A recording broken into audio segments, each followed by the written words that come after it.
Hope you can see me here.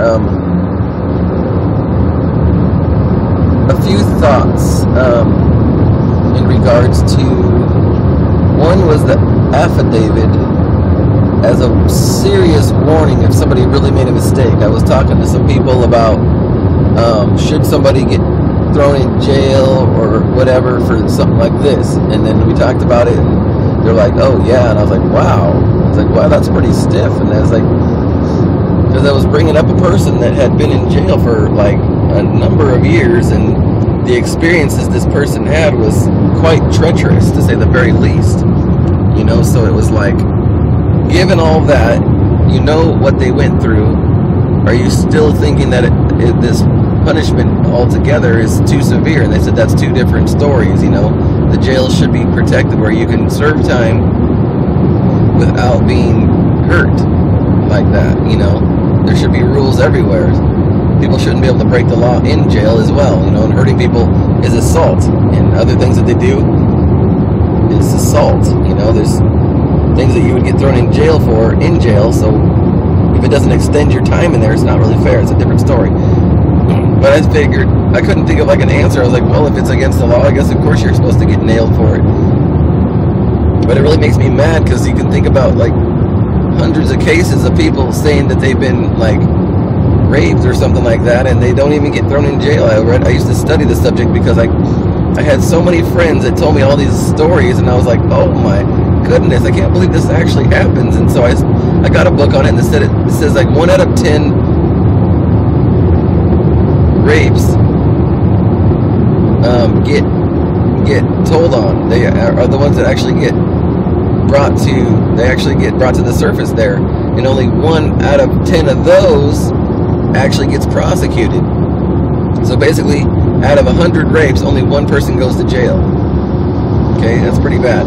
So anyway, that's a side subject. But I just thought, like, can we at least think about it like this? Like, can you just say, well, let's give the guy a really serious warning, you know, let him know, you know, fine him or something, but to throw him in jail where he's going to be getting worse abuse than what he did, you know, which is, it's just bad. Really, it wasn't stuff that's bad, of course. I'm not talking about what we were just talking about. It's a different subject altogether. And I know it's not good. I mean, otherwise you wouldn't be getting in trouble, or even people wouldn't be going, what, about it at all, you know, because if you really keep cool, you're not going to make anybody think that, okay, for the most part. But I just thought, how about put an affidavit in there where you can understand the super seriousness of it, and if you ever even fail again, this affidavit is a guarantee that you will go to jail, come what may happen in there. You know, jail is jail, and you're going to get whatever you get in the jungle.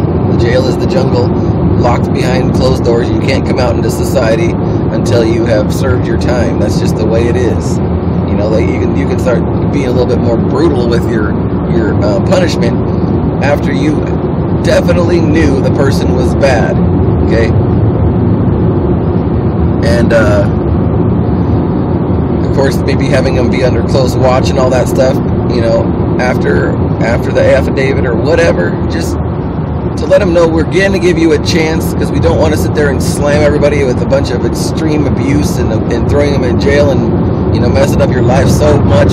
If there's a chance that you can have your head back together, you're not getting away with it. We're giving you an affidavit, and if you ever do anything like this again, you're going to jail without parole. You're going to go to jail, and if you didn't learn your lesson right now, you will learn your lesson, friend. You know what I'm saying? I like the strict warning. That way you're getting the job done. They did learn their lesson, okay? And they did get an unstoppable warning, meaning you know now, if you fail now, you're doomed, okay? Now that's a sermon right there and a half, I'm sure. I'll let that develop one later. Now the other one was a really weird topic about robotics, okay? It was a weird topic about robotics, and it was about the super rich. You know how people use bionics and stuff like that with their body now, but they didn't replace the spirit of man. Okay, this is I just jumped from like 0 to 60 there. Sorry about that. But you have bionic leg or something like that, and you can have like a robot leg, and they attach it to your body somehow, which is already pretty incredible. But there's this video I saw a long time ago about the super elite.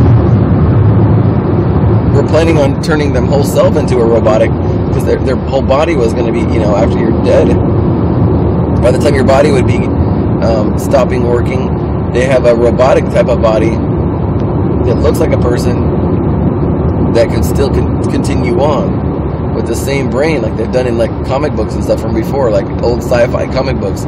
It's just really strange how like stuff that you see in these things, like floating cars or whatever, all kinds of different stuff, Back in the day before cell phones existed, we saw stuff that was like kind of like cell phones, and it's like, whoa, like these people must have known they were going to be doing this stuff, and maybe they already had it, and then all of a sudden they made it mainstream. All of a sudden they make it mainstream. Pretty radical. Okay, now the other one, that whole point about the robotics was like, no matter how much they do, they can never make the real thing. They cannot make a human spirit. Like you can get something that keeps your brain alive, maybe, but can it really think without a mind? A mind is not even something that you can like put into a jar. You know what I mean? A mind is like something that is like, to me, it seems like it's past science. It seems mind is like something that's like you think because you have a spirit, but your brain is not you. You are your spirit and you are your soul, your own mind, your own will, and your own emotions. Those things cannot be put in jars. Okay, so how in the world can you do this to a body and actually keep somebody alive as a robot? That's pretty incredible. If they could ever figure out how to keep a spirit or your mind alive or whatever, that's pretty radical. It's like, well, no matter how hard you try, you really cannot. You cannot make life like God does. You cannot make a soul. I don't understand how you can make a human soul, no matter how much stuff you can make. It's just like, but that doesn't have you have to have a soul. You know what I mean? I don't know how anybody could do that. That just seems like it would be, technology doesn't seem like it could ever hit that level, but if it did, that would seriously blow my mind, okay? Now, the other one, that was a sermon too. The other one was about a baby, okay? Now, people always talk about people being born sinners, and I wanted to make a testimony against that, because I don't believe we were born sinners. I believe that we were born innocent and holy and pure before God as a baby. I don't think they're guilty. Of course, they don't know what they're doing. And by the time of age of accountability, that's when you make your decision to do right or wrong. Okay, and the Bible says that all like sheep have gone astray. There is none righteous, no, not one. We've all fallen short of the glory of God. That means we have done it. We have actually committed crime. I do not like to see these, I don't like to think of the word sin as something that we inherited. I like to think of it as something that we have done. There is a difference between a disease in the natural and a crime in the natural. Okay, a crime is something where you have rules and then you don't stick to the rules, and then you broke the rules, and then you did the crime, and now you're going to do the time. Okay. Well, if we look at sin like a crime, that puts 100% responsibility on the individual who was pure. You are innocent, and you had every chance to do everything right, but you didn't. Okay, you didn't stay pure. You defiled yourself by following the ways of a lot of the thinking of this world. Okay, like this, it's like when sin came into this world. By one man, sin came into the world, and by one man, one leaves. Okay, we were born into sin. Like I was born. Like it's like saying I was born in a hospital. Okay, or there's a hospital. They already have a way of doing things in there, and if you were always in there, you'd probably learn how to do what hospital people do, and the mindset of that place would be a huge influence on you.